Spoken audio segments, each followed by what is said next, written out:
Today, regulators from the Food and Drug Administration will consider a potentially safer alternative to cigarettes.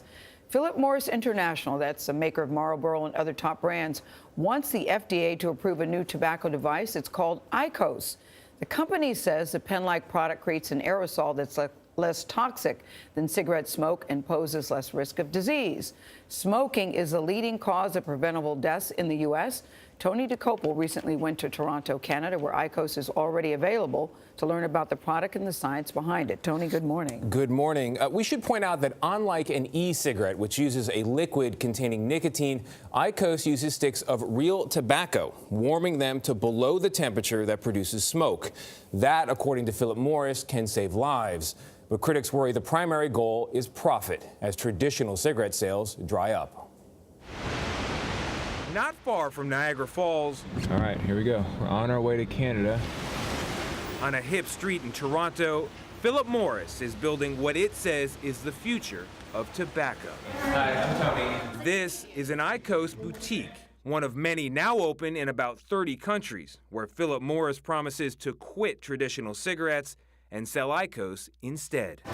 It totally looks like a spa, like you're not even in a tobacco shop. Philip Morris International and its U.S. partner Altria did not accept our request for an interview or a demonstration of Iqos. It took me a little bit of time to switch over, but after now, I hate cigarettes.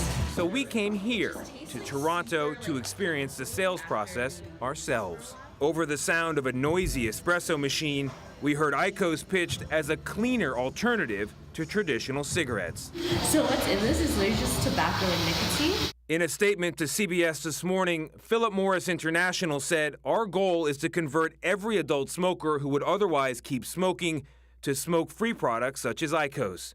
We are also clear that Iqos is not risk-free."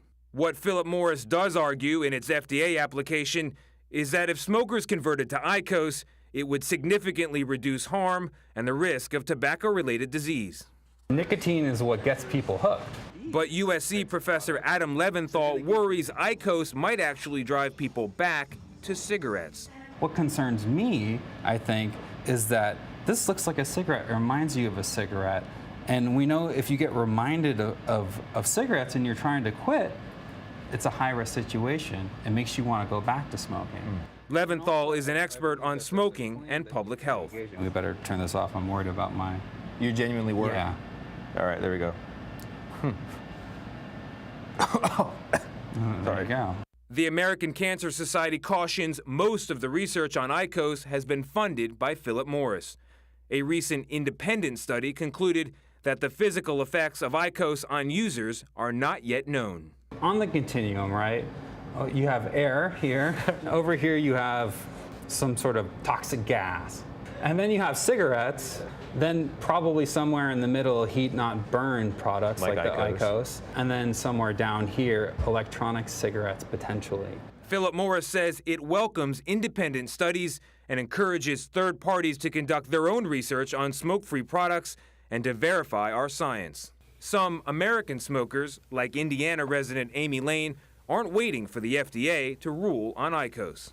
What I knew back then in 2013 was that tobacco combusted cigarettes were absolutely going to kill me.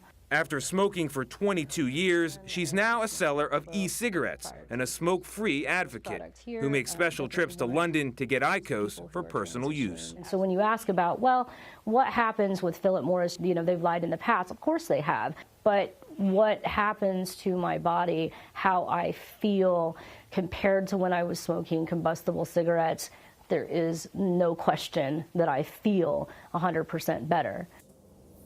The FDA's preliminary review of Iqos found fewer harmful chemicals but incomplete information regarding tobacco-related disease. Philip Morris has two separate applications before the FDA. Today's issue involves whether Iqos can be marketed as a reduced harm product. The other application is for basic sales, and Wall Street expects that to be approved as soon as next month. I know, it's sort of interesting to look at it because it looks so much like a cigarette. My mother died of, I believe, heavy smoking from a heart attack. So when I see it, I'm thinking, what can we do to just reduce it altogether? So yeah, if the claims being made before the FDA are accurate, this stands to save millions of lives. But that is an if that researchers are looking at closely. Thank you, Tony. Thank you very much.